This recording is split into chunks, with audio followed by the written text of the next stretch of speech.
Hello, my name is Gerry Nosowska and I'm the chair of the British Association of Social Workers, and you're very welcome to this webinar for World Social Work Month. We're going to be looking at the state of the social work nation.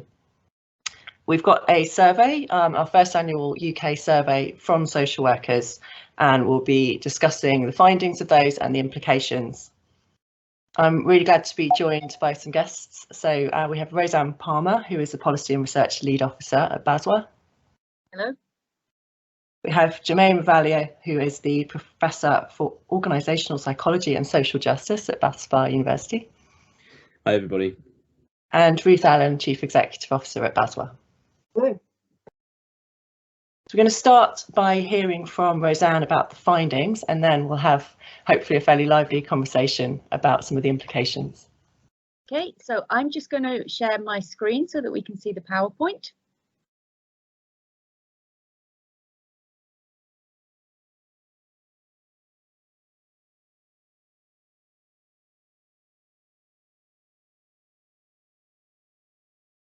Right, there we go.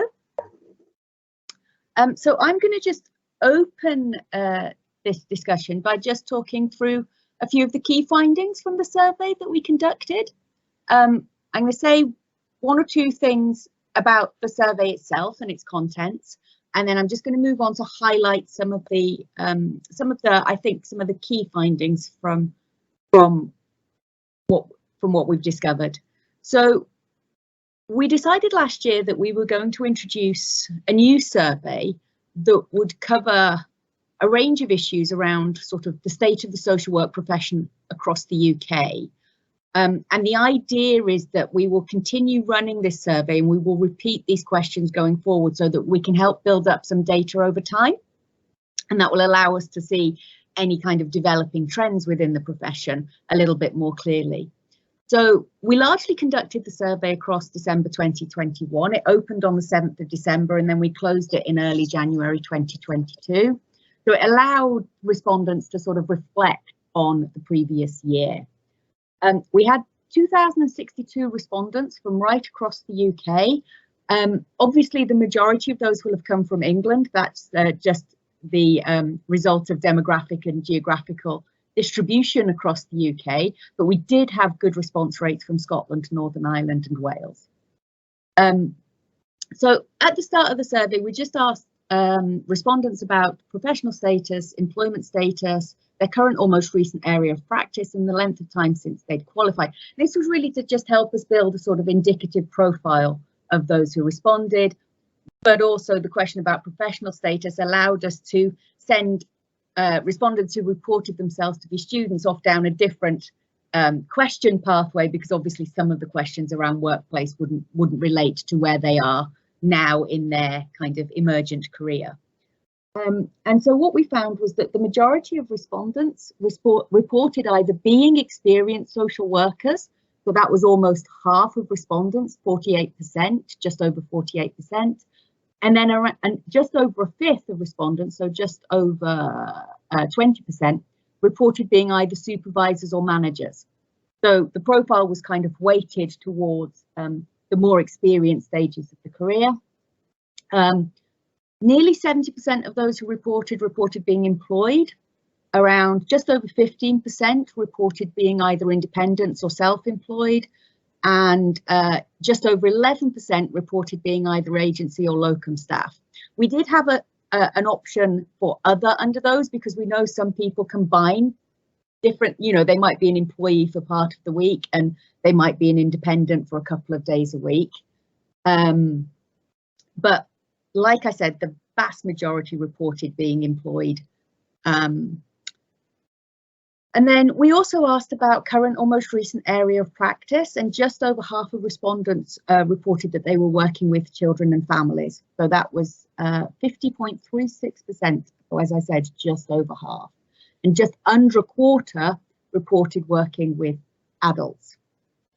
And reflecting the point I made earlier about people reporting that they were experienced social workers, almost 2/3 of our respondents who answered the question, 64.5% reported that they've been qualified for 10 years or more. So generally they do have quite a substantial amount of experience. So that's a brief overview of the profile. Moving on, the contents of the survey. I mean, I would imagine some of the people viewing this took the survey themselves, but we covered a broad range of issues around why people went into social work, what they found rewarding about their current or most recent role, positive impact in their current and most recent role or workplace, workload and additional hours, challenges in the workplace and those facing the profession more broadly, experiences with bullying, harassment and discrimination. Working during the pandemic, we had a section on to follow up on a previous report BASW had done around the experience of working during the pandemic in 2020. And then we also had a section on BASW resources and services. So this is not an exhaustive list of what was in the survey. And as I said, the students took a different pathway. We're dropping a link to the summary report in the chat box. The summary report doesn't actually include the questions about BASW resources and services because that's something we're going to be using internally to inform our work about what we do and what we offer, rather than specifically for a summary report around the current state of the profession. It's worth noting at this point, just a couple of little technical things. The percentages I'm given are based on the number of people who answered the question. And the principal reason for this is inevitably not everybody answered every question, but also the structure of the survey meant that some people weren't asked every question. So, for example, those who reported to be students weren't asked questions about their most recent workplace. And so the percentages we have are done on that basis. So if we move on to, and inevitably, of course, some people skipped questions that they felt that weren't relevant or didn't want to answer. So if I move on to key finding, the first of our key findings for today, we offered respondents a fairly short list of statements and asked them which most closely resembled their reason for entering the profession. And what we found were that 3 of the options were almost equally popular. So the top one was I enjoy working with and supporting people, followed by an interest in social justice and welfare, and then to improve people's lives. But as you can see, they all fell within 1 percentage point of one another. So taking up, getting not quite 30% each. And I think this particular finding is also reflected in some of the answers to some of the other questions that we asked going forward.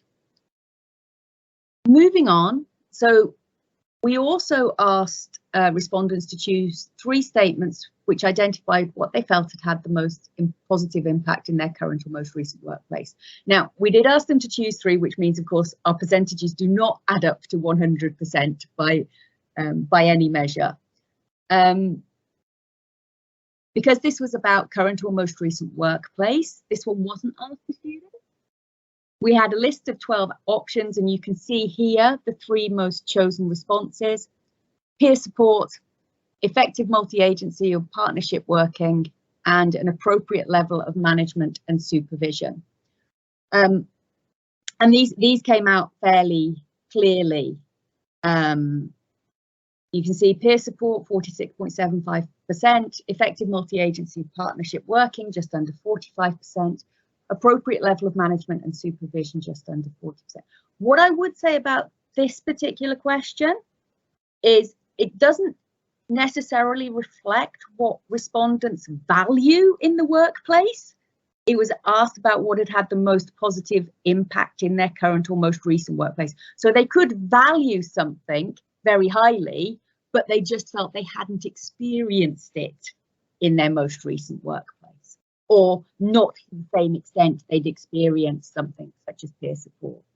And it's clear from sort of answers across the board that relationship with peers is how important that relationship with peers is. Moving on, the third key finding we've chosen for discussion today, we moved on to asking respondents to choose what they felt were the top 3 challenges in their current or most recent workplace. And again, we didn't ask this particular question of the student respondents, but you can see here demands of administrative tasks, 51.2%, adequacy of staffing levels, and we have another question looking at kind of staffing issues coming up. Just over half at 50.55%, then workload demands 46.58%. These were actually closely followed by a fourth one, which was access to resources for the people I work with, which was just over 43%. But then there was actually quite a big gap to the next most chosen option, which was around inadequate reflective time and space or practice supervision, which we actually got less than, was chosen by less than 20% of those who responded. So you can see we had 4 kind of come up quite closely and then quite a big drop to the next one. Okay, moving on to the fourth one.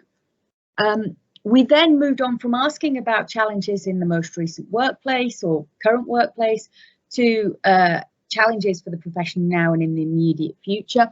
We asked also a similar question to the students, so I will just touch upon that briefly.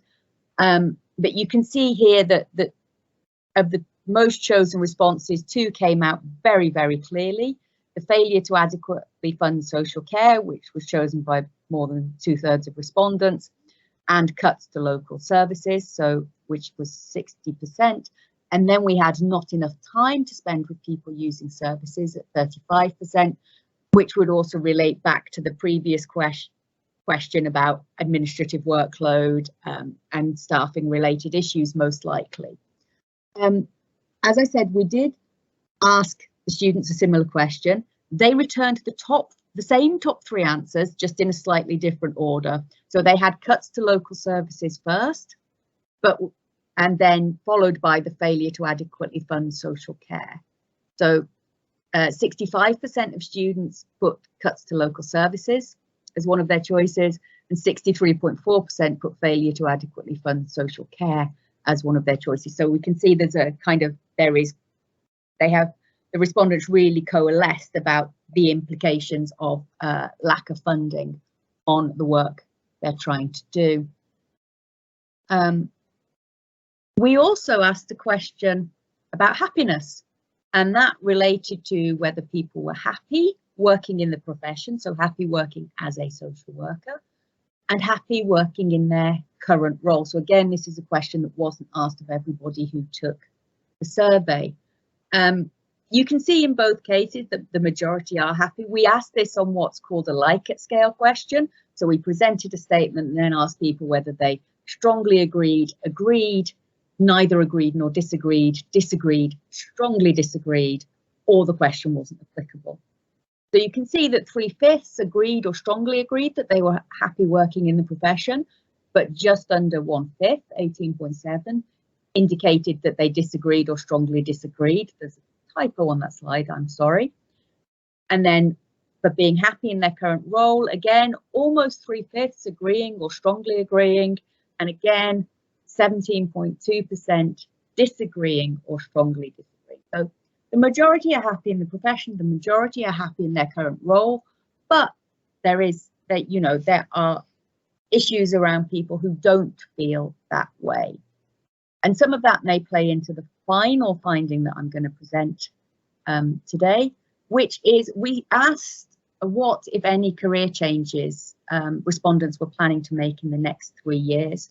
And we did lay out quite a range of options here. So I think there was something like 12 options to choose from, including going part-time, becoming independent or local, or going into agency work. Changing area of practice was another one. Applying for promotion was an example. So the most and here respondents were only asked to pick one option. So the most popular option was intending to continue in their current role in the next 3 years, chosen by almost a quarter. I think what we found with this question, though, because we had a range of options, is that the percentages look fairly low, but there is a cumulative impact here. We have just over 15% saying they plan to work fewer hours, another 15% saying they plan to leave the profession for alternative employment, 7.45% said they'd already planned to retire, and just under 5%, 4.69%, indicated that they were taking early retirement. And I think the cumulative impact of people planning to leave the profession, people saying they'd already planned to retire or were taking early retirement, and people saying they were planning to work fewer hours gives us something to think about in terms of workforce capability, workforce availability, and workforce planning going forward. So I'm going to bring my mini presentation to a close now. There is obviously much more that's available in the full summary report. And I'm going to hand back over. Oh, one final point actually on the last slide. We also gave an option whether people who are currently part-time were planning to work more hours, or if people were just planning to work more hours generally. And that was by far the least popular option at 0.68% people saying that they were planning to work more hours. And that was quite distinct. So I'm now going to hand back to Gerry to kick off the discussion. And obviously I'll be available here to answer any further questions.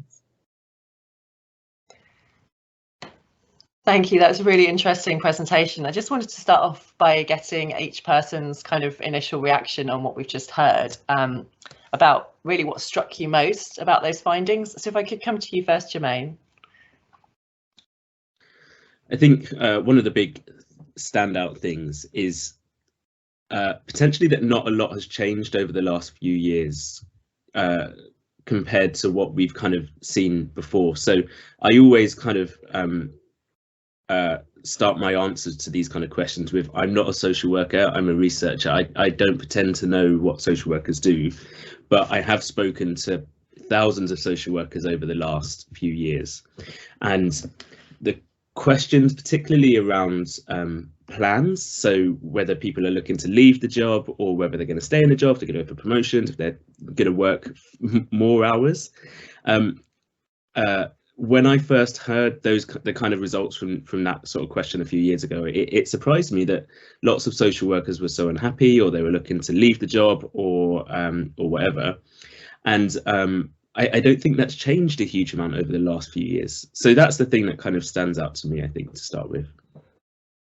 Thank you. If I could come to Rosanne to see what you've been through the whole thing, what really struck you? I have been through the whole set of results, but actually to some degree I agree with what Jermaine said. I think one of the most striking things is these are issues that we're already familiar with. I'm not sure that there was anything that sort of came out of the blue as a new issue or a new challenge. You know, we do know.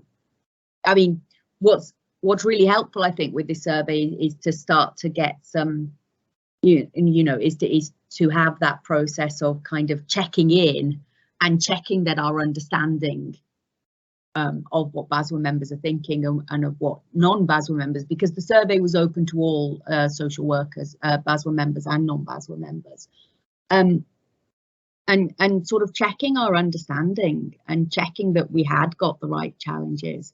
I think that's been a really useful process.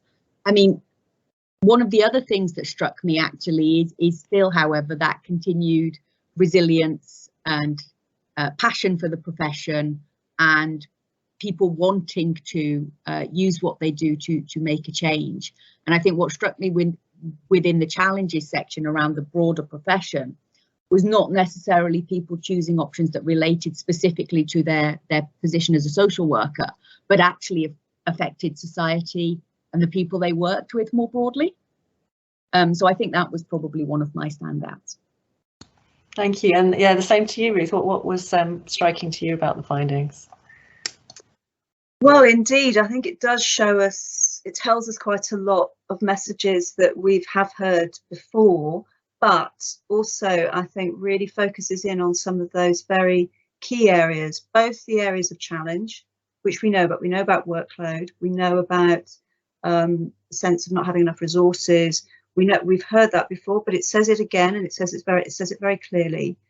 But also those areas, I think, where we can build to help people to help social workers as individuals, to help the profession, to help organisations to really make changes. And I was particularly struck, I think, by the bit about the importance of the relational in social work. So your relationship with your peers, your relationship with your supervisor, your relationship with colleagues both in the profession and outside of the profession. And social workers are generally very supportive of each other. Peer support's really, really important. And I think that's come through in some of those messages. And that's also an area, for instance, that's one of the areas of strength of the profession that I think we need to build on. So what I'm hoping is with the survey overall is that it will give us some ideas about key answers or key areas to build on, as well as the things that are going well and that people value and that they're making the most of, as well as those areas of real challenge, which are often in the wider sense of the funding, the resources that are around the profession, the numbers of social workers available to do the work. So we kind of need to tackle it in both ways, I think. Thank you. So I want to move on to talk a little bit about one of the things that struck me actually, which is almost the difference between being a social worker and having a particular role in social work. It does seem that people are quite happy. It's really interesting. We asked a question about happiness, that people do have some happiness despite the struggles in their role from being social workers. So I just wanted to talk to you, Ruth, about why do you feel that social workers continue to find social work rewarding, even though we're in this really difficult context at the moment? Social work is an amazingly rewarding profession, and many people over decades actually have come through all sorts of eras of around levels of funding, types of service, the way that we organise service, and maintain that real passion for the work that they know they can do and that they continue to do, sometimes in very difficult circumstances. And I think it's so important that we support people's and respect, that the profession gains respect for the degree of dedication and ongoing motivation that people bring to bear. I do think peer support within the profession is vitally important to this. I think it's something like nearly 40% of people were referencing that they valued good supervision and management. So that's not inconsequential. That's an important message as well, where people get really good support from in that sense, and that helps people feel both personally resilient and able to keep connecting with their motivation. Social work is a profession of the individual work that we do. It's interpersonal, it's psychosocial, it's about how we work with individuals and families. It is also about feeling connected with how we have a wider impact on justice, on equalities in society. And I think that is also coming through both as an initial motivation why people go in, and I hope people really continuing to connect with that, but also about how people continue to practice in that way. And that's something that's really important in BASW, and that our collectivity as a profession is both about developing our practices, and also about how we can have an impact on things that we care about, the values, the ethics, the way in which people are treated in society. So I was very pleased to see a strong showing for people feeling a sense of happiness with their role and with the profession. But around a fifth of people were specifically saying they didn't feel happy in their role or within the profession. And we also need to really attend to that and understand what the blocks are there. And I think, we hear a lot about that from individuals in practice, where the stresses and strains and the amount of resourcing they have available gets in the way of being able to experience that happiness in work, and we need to attend to that fifth as well. Thank you. So I want to come to you now, Jermaine, to talk to you a little bit about the balance really in these findings, and also you've done a lot of work on this area, the balance between the demands on social workers and the kind of support that sort of mediates against those demands, because it seems like we're hearing from the findings that there is a balance in there. People are experiencing relational support, but they're also experiencing significant demands both for them and for the people that they're working with. So from the work that you've done, what do you think are the ways that we can boost the support and reduce the demands for social workers? It's an interesting question. I think, as you say, from the presentation, it's clear that so much of what's good about social work, and also so much of what's not quite so good about social work, comes back to either peer support or demands or workload, however you want to describe it. So, for example, in the question I asked about why social work, the kind of most frequent outcome was because they want to make a difference, and effectively they want to support other people. What's good about your job was peer support was the big one, but equally kind of the big stressor or the big thing that's making people unhappy was workload. And that comes in various forms. It comes in the form of kind of admin, so loads and loads of admin and paperwork, and kind of a lack of support. But even the kind of next most frequent response that kind of came down the line as a stressor effectively in the role was a lack of time for supervision or a lack of time for reflection. And a lot of that again comes down to not having the space because of workload. So kind of in the academic, in the organizational kind of psychology literature, there's an approach called the job demands support model. And what it argues is that demands in terms of kind of qualitative workload, so that's the complexity of a job, as well as quantitative workload, so the amount of work. And I kind of, in social work, I guess the two things that always stand out are the complexity of cases in addition to the sheer number of cases. So they kind of detract from positive well-being, whereas peer support buffers against those detractions. So support, particularly from colleagues and also managers, exactly as the research has shown, and studies of which have developed interventions which peer support have led to better well-being outcomes for individuals. And in social work, the work that BASW and SWU and I led over the last few years demonstrated the same thing.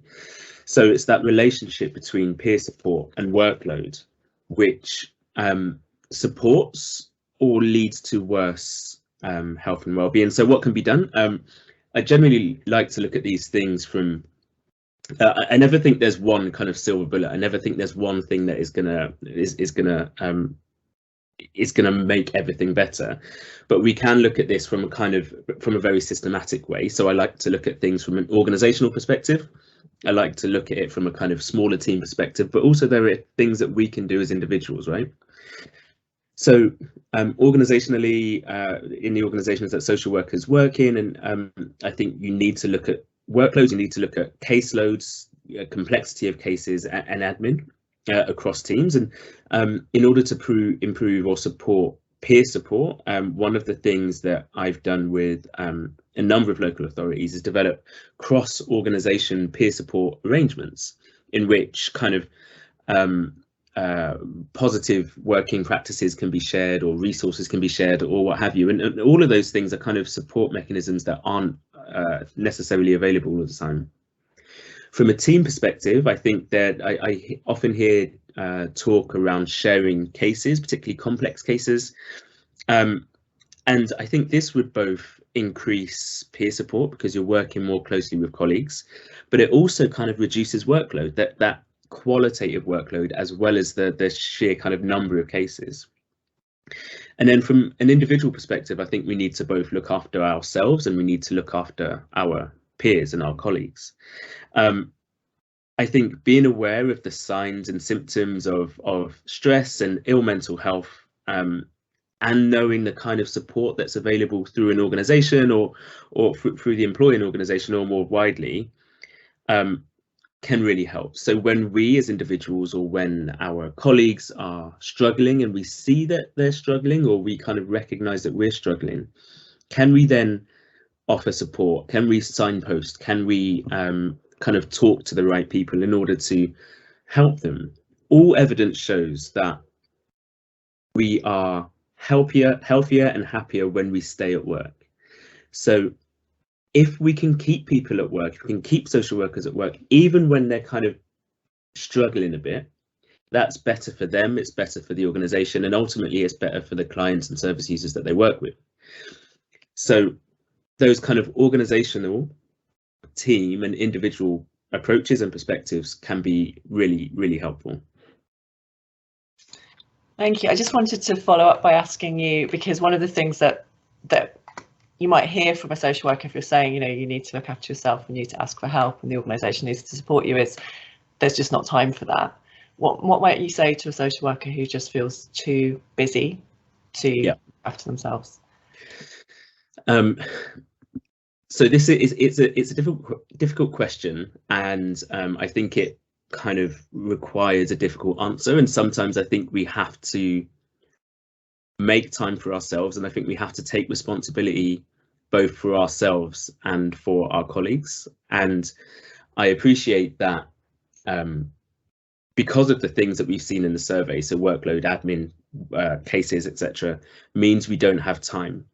But we need to remember that if we don't look after ourselves, then all of those things are going to get on top of us, and we won't be able to do the admin, we won't be able to do the cases, we won't be able to support other people because we'll be off sick. So I think it's really, really important that while it feels like we don't have time, we do have to make time, and we have to take some self-responsibility for that as well. So it's kind of a difficult question, which I think sometimes requires a bit of a harsh answer, in that we need to take responsibility for ourselves, and equally we need to take responsibility for our colleagues and our health and well-being. Yeah, I think that's right. I think it's that permission to yourself, isn't it, as a social worker, and looking around other social workers, and for people who are social workers, who are managers, who are leaders, to have that real sense of this is part of the role, is looking after ourselves as well. It's not an add-on or a luxury, it is part of doing a good work. Exactly that, yeah. If I could turn to you, Ruth, to find out a bit about what BASW was doing to, again, say within this area of support for social workers to enhance well-being and also to reduce those stresses and pressures. Yeah, I think it's an absolutely core part of what BASW is about, and I think it's really come to the fore, perhaps even more as we've been supporting members and non-members through the pandemic as well, and that big sudden need to work differently, to look after ourselves in order, as Jermaine was saying, in order to continue in our work in what have been extraordinary circumstances. So it's really focused things.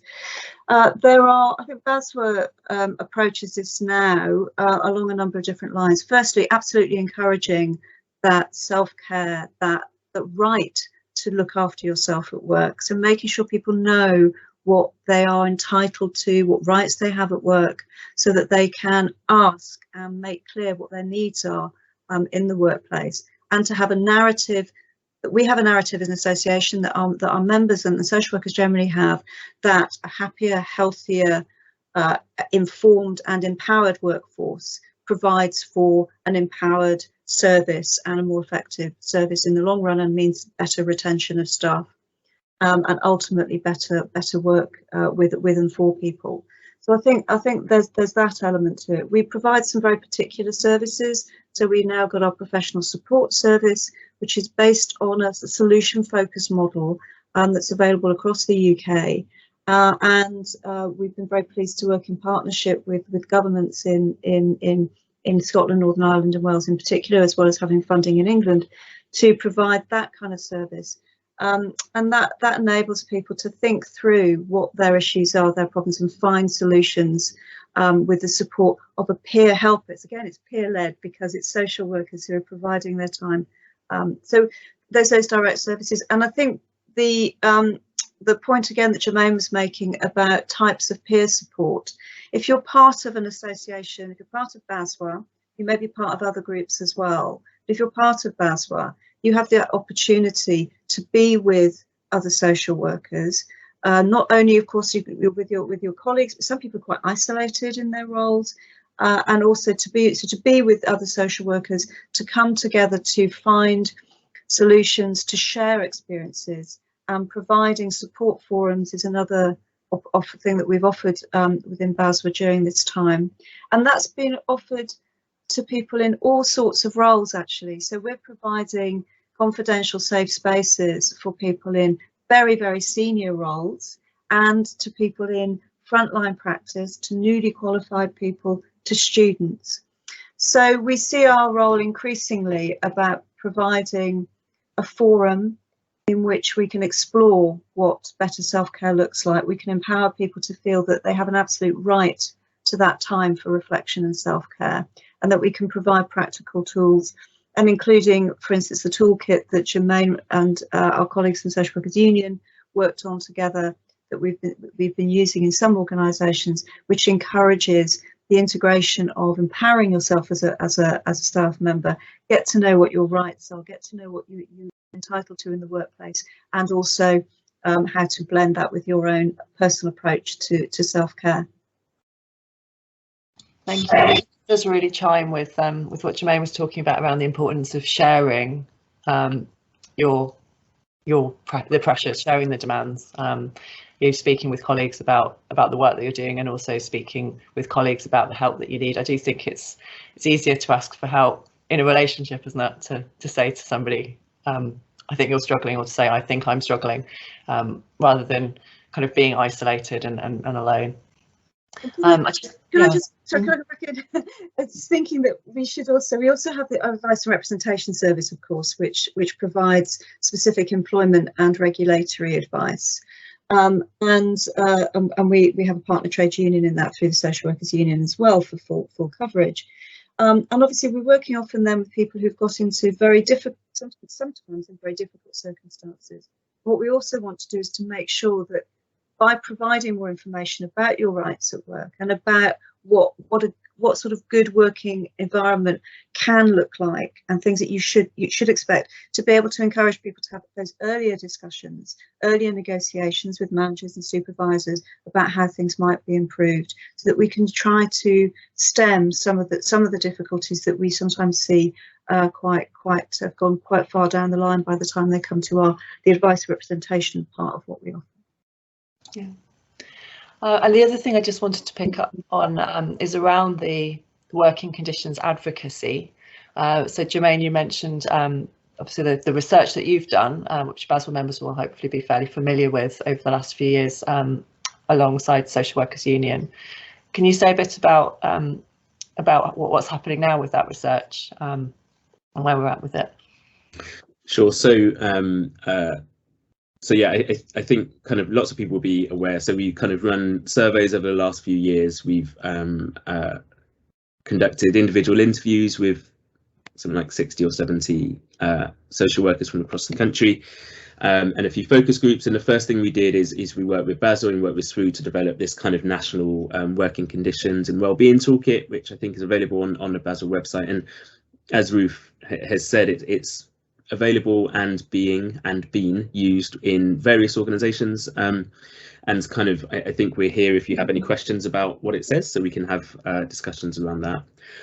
At the moment we're kind of running the next iteration of the survey, so it's quite interesting that we had data from 2018 and 2019 just before the pandemic, and now we'll have kind of a bunch of data after the pandemic, and we can look at whether there are kind of quite small or big changes in working conditions and well-being in social workers across the UK, and we can kind of relate a lot of that around the pandemic. But we're also interested, so BASW, SWU and myself were interested in the experience of minoritized groups in social work, particularly minoritized social workers, those with a disability, and what their experience of social work is like. So at the moment we're kind of running that next iteration of the survey, and kind of I'll be working hard to put the data into less data-y terms over the next few weeks. Thank you. Yeah, it's really good to have that deep dive into wellbeing, particularly, isn't it? And the toolkit, yes, we know from members across the UK, it's being really helpful to people. So I'm going to move on to think a bit more about one of the areas of this State of Social Work survey around people's motivation and their yeah, their kind of enthusiasm for social justice in particular. Ruth, you touched on this in terms of what struck you. It is really evident from the findings that social workers have this aspiration to be change agents, that they're very interested and invested in what happens in people's lives. They want to make a difference, and that there's a strong social justice ethic that runs through. So I just wanted to get your thoughts on how the profession of social work can really realise its social justice potential. Yes, I think people often feel in their workplace, well, they feel, depending on your role, you may feel more able to be directly connected in to this agenda, to this advocacy agenda, to feel connected into change making, perhaps because you have an opportunity to influence local policies and structures to make services more fair, to improve people's lives, to pick up on those all those inequalities that Jermaine was referencing there. So in terms of working with a diverse group of people and being able to influence things locally. And I think social workers have a real variety of experiences of that, how connected in they feel, how empowered they feel, how much they feel they have a voice or influence. Some really do, and sometimes I think people feel that they're working in systems that don't let them, that actually bar them really from speaking out and working on some of those wider structural and social justice and equalities issues. Whatever your work experience, I think working together, coming together, communicating with and connecting with social workers who are also concerned about this, and working with it's within BASW groups, within trade unions, within SWU, within other trade unions, with other kind of groups and pressure groups. Social workers are often really well connected in with that, and so we may be able to pursue our social justice advocacy aims in our day-to-day work. And if we're not able to do it there as we want, it's important that we know that there are places to go to be with like-minded people and collectively to work together on things that are important to us and to society. BASW and SWU have a really key role in this. We see ourselves as absolutely the independent voice of the profession. We are influenced by the very wide-ranging views of our membership. We have very clear structures for working on ethical justice, equalities issues. We have equalities as an absolute one of our key transformational areas of work at the moment, both within and outside of the organisation in what we do. So this is something that we have means to communicate the voice of social workers. We have the connections, we have the infrastructure to do that. So I think having an independent organisation like BASW, as BASW is, an association, we have other associations that we connect with around the world as well. So we kind of talk and we influence things internationally as well as within the UK. And of course, we also work across the UK. And it's really important to say that, because although the systems and policies and legislation are increasingly different in the different parts of the UK, a lot of the really fundamental core ethics, purpose, practices of social work are common, and they're common internationally, and they're certainly common across the UK. And we often can learn a lot, the different approaches to campaigning, advocating, influencing in the different jurisdictions, because you have different, you know, in the smaller nations, the reality is it's easier to get to talk to ministers and to have that very direct conversation, and to see social work's voice flowing into the drafting of legislation or policy. That can happen in England, but it's a much more complex system. There are many more layers, but nonetheless, that's sort of the work that that's something that we can do. I do think that connecting in with social justice issues and the purpose of social work, which is its connection to creating a fairer society, not only fairer services, is part of maintaining morale and kind of sense of being able to do the job, and there's really important purpose in doing the job. So I really encourage people to connect with us in BASW, to the groups that we have, special interest groups, the campaigns, as well as with organisations like SWU and other organisations. Yeah, I think the ethic of social justice and social work and the kind of motivation to be a social worker and to keep being a social worker. I just wanted to turn to you about that, Jermaine. Is that sort of ethical motivation something you found when looking at the social work profession, and is that, you know, evident across professions? Is that something that that helps with mediating some of these demands? Yeah, I think so. I don't think social work is unique in wanting to make a difference. I would like to think that, you know, public sector frontline workers in healthcare or education or whatever also want to make a difference. But I do think that social work is unique in its kind of political, with a very small p approach, and kind of the radical nature of social work. I don't think social work is bound by a kind of medical model like we may see in healthcare. I don't think it's bound by kind of educational paradigms and definitions like we may see in schools, for example.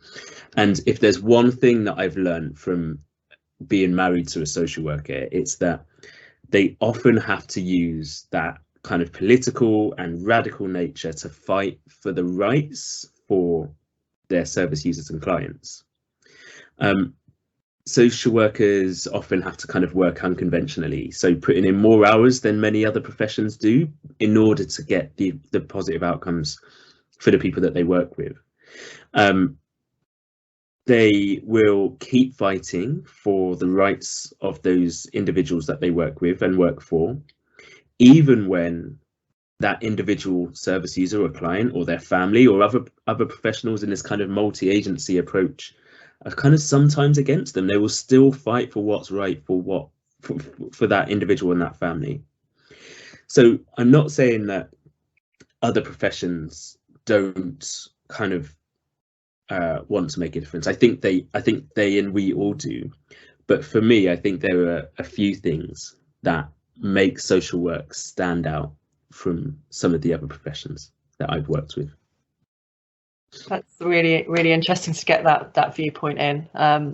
It does certainly chime, I think, with a lot of our lived experience of being social workers, but it's really, really good to hear. And it actually leads really nicely into the last question that I have for everyone, which is about World Social Work Month. We are in World Social Work Month. We have World Social Work Day on the 15th of March.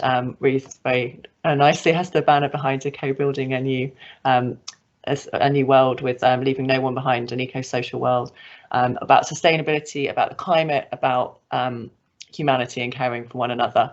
So I just wanted to ask each person to say a bit about how you feel World Social Work Day, World Social Work Month contributes to kind of a good state of social work, a better state of social work. So if I could turn to you first, Rosanne. Thanks, Gerry. I think from my perspective, one of the things that occurs, and it's really in the context of the comments that have come from Ruth and Jermaine, is that there is the leaving no one behind element, but it's actually that the no one is alone. You know, it's that sense of surrounding, of being part of a profession that transcends boundaries, that is effectively global, even though it might not necessarily be called social work everywhere around the world. But people who are essentially doing those kinds of roles, fighting for the rights of others, supporting people to stand up for their rights, advocating for people, standing up for what they believe is right. And kind of, I'm going to jump back slightly to the conversation we had about how important peer support and relations are in terms of getting, you know, the positive impact on people's jobs. And also, you know, the context of what Jermaine was saying around kind of looking out for your own well-being, because we know that the experience of the pandemic has impacted that. And I'm referring to one of the findings that we haven't had as a key finding today, but it was actually that still the majority of respondents are either dividing their time between work and the office or campus or wherever they're, work, office, campus and their home, or they are still predominantly working from home. And I think that impacts people in terms of their ability to find peer support, to find reflective space. We know certainly in the early days of the pandemic, from the survey we did around working during the pandemic, that people were finding it harder to switch off when they were working from home, and they were feeling sort of more separate from their colleagues. And what this survey has done is reinforce how important that is to people doing this role. So I think for me, World Social Work Day and World Social Work Month help to remind us of that togetherness and that not being alone in the profession, and that profession transcending boundaries in all sorts of ways. Yeah, that's great. And Jermaine, same to you. How do you feel what World Social Work Day enthuses the profession? So I think I look at this slightly differently. I think I look at this from an external perspective, and if there was kind of one definition of why it's so important, I think it's awareness and public image. I think they're really important. So often social work is seen is in a very negative way in the public. So you know, when I talk about social workers to people who don't know the job, they talk about taking away children or being responsible for, you know, horrific things that happen to children because they're not there. And we know that this isn't a reflection of social work. We all know this. And actually, I think the good work that social workers do is so often overlooked.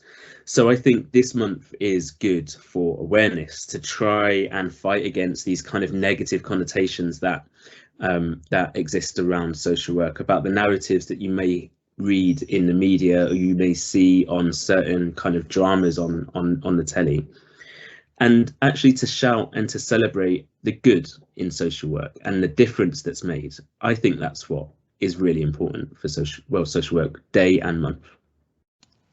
Thank you. And Ruth, turn to you as well for your thoughts on World Social Work Month. I was recalling some years ago, maybe around 2012, something like that. I was the first time with a group of social workers. I had a video from the International Federation, to an inspirational video from the then president that I was able to show. And it was a really, really great, motivating video. And it was about the global nature of the profession. And I was with maybe 30 social workers. And it was the first time they'd ever really heard that global perspective and that sense of connectivity. They were blown away. And it really added a whole new kind of dimension to their understanding of being part of a profession that has all these connections across the world. And the focus of that video, and the focus of World Social Work Day and World Social Work Month, is indeed, as Rosanne and Jermaine have been saying, it's inspirational. It should be inspirational. It's about celebrating what social work can and does achieve. It's about connectedness and togetherness. It's about seeing the common humanity and the common approach to being a social worker across countries and across borders and boundaries. So I think it brings a really important opportunity to make those connections internationally.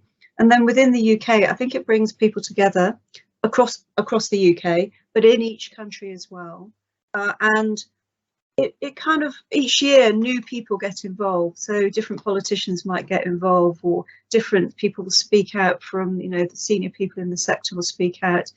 But it has become a really core place where the value and the importance of social work creates the story for the day, creating that story. One of the things that we've done this year, as we did last year, is we created this amazing social workers celebration, which is an opportunity for social workers to celebrate each other's value and in the inspiration that is brought within, you know, within teams, with your colleagues, your friends, and the social workers that you know and value. And that's just, I think, captures some of the spirit of World Social Work Day. So, yeah, really important, and that's why we've got a whole month of it. Thank you. And for me, it's definitely about friendship and community. And I really like the idea of thinking that not only is that community across social work within the UK and then across the whole world, but also that community extends out to all the people around us, so that people can become much more aware of who we are as social workers and what we do, what we stand for, and hopefully the importance and value of what we're about. So that brings us to the end of our time. So I just want to say thank you very much, Rosanne, for sharing the findings and giving your analysis of them. and look forward to much more about those findings and to future years and seeing how things progress. Thank you also, Jermaine, for bringing your evidence and expertise to looking at this, and particularly to give us that perspective of how social work profession looks and feels, and ways with other professions. And Ruth, thank you very much for sharing about World Social Work Month and about all the work that BASW is doing. And I hope everyone has enjoyed listening, and do feel free to follow up on looking at the findings that were put in the chat, and also following up on some of the working conditions work that BASW is doing, and get involved with our activism, get involved with all the peer support opportunities, and all the ways that you can feel part of a community. Thank you, everyone.